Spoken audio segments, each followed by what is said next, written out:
আসসালামু আলাইকুম ভিউয়ার্স, কি অবস্থা? সবাই কেমন আছেন? আশা করি সবাই ভালো আছেন। আল্লাহর রহমতে আমিও ভালো আছি। নতুন একটা ভিডিওতে সবাইকে স্বাগত। আজকে আপনাদের সাথে এমন একটা রেসিপি শেয়ার করব, ফুলকপি দিয়ে নিরামিষ তরকারি। তরকারিটা রান্না করতে যতটা সহজ, খেতে অনেক মজা। এই তো চুলাতে একটা কড়াই বসিয়ে নিলাম, দিয়ে দিলাম সয়াবিন তেল। এখন কড়াইতে দিয়ে দিব ফুলকপিগুলো।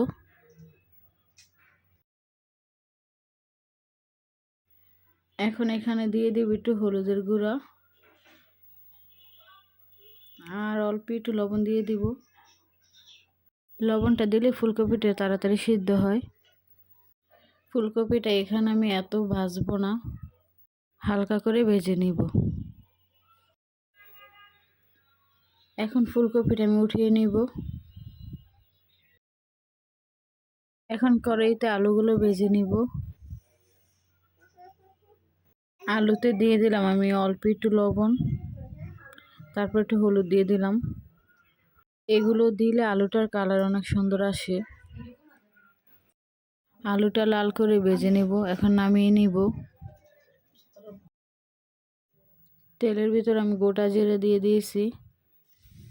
দিয়ে দিব তেজপাতা, দারচিনি, এলাচ দিয়ে দিলাম। এগুলো ভাজা হলে সুন্দর একটা ঘ্রাণ আসবে। এখানে আমি টমেটো, আদা, কাঁচামরিচ, পেঁয়াজ পেস্ট করে নিয়েছি, এটা দিয়ে দিলাম। এখন দিয়ে দিব লবণ। লবণটা আপনাদের স্বাদ মতো দিবেন। এখন দিয়ে দিব হলুদের গুঁড়া, তারপর দিয়ে দিব মরিচের গুঁড়া, দিয়ে দিব হাফ চামচ জিরের গুঁড়ো, দিয়ে দিব হাফ চামচ ধনিয়ার গুঁড়ো। নেড়ে চেড়ে দিয়ে দিব পানি। পানি দিয়ে ডেকে দিব মশলাটা ভালো করে কষার জন্য।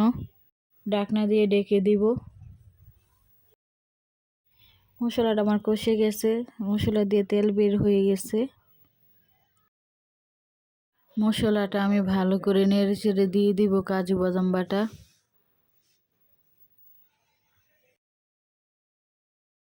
এখন মশলাটা আমি আর একটু কষিয়ে নিব। ঢাকনা দিয়ে ডেকে দিব। এখন ঢাকনাটা উঠিয়ে নিব।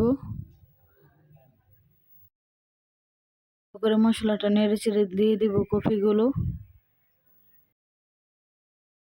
আমি কফিগুলোর সাথে আলুগুলো দিয়ে দিব।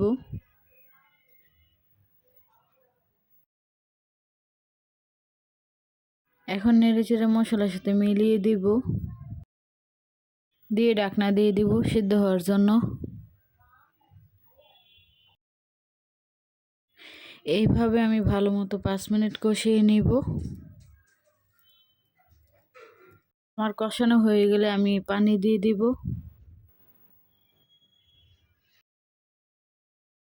পানিটা আমি আমার তরকারির পরিমাণ মতো দিলাম। দিয়ে দিব কাঁচামরিচ। কাঁচামরিচ দিয়ে ঢাকনা দিয়ে ডেকে দিব। 5 মিনিট পর ঢাকনাটা উঠিয়ে নিলাম। এখন হালকা করে একটু নেড়ে চেড়ে দিব। কফিটা কিন্তু আমার সিদ্ধ হয়ে গেছে। এই পর্যায়ে বেশি নাড়াচাড়া করলে ভেঙে যাওয়ার সম্ভাবনা থাকে। আপনারা চাইলে এখানে ধনিয়া পাতা দিতে পারেন। ধনিয়া পাতাটা দিলে স্বাদের পরিমাণ একটু বেড়ে যায়, না দিলেও কোনো সমস্যা নাই, কারণ এখানে আমি আগে ধনিয়ার গুঁড়া দিয়ে দিয়েছিলাম। এটা কিন্তু আপনারা সব কিছুর সাথে খেতে পারবেন। রুটি, পরোটা, ভাতের সাথেও খাওয়া যেতে পারে। খেতে কিন্তু ভীষণই মজা হয়। আজকের ভিডিওটা এই পর্যন্তই। সকলে ভালো থাকবেন।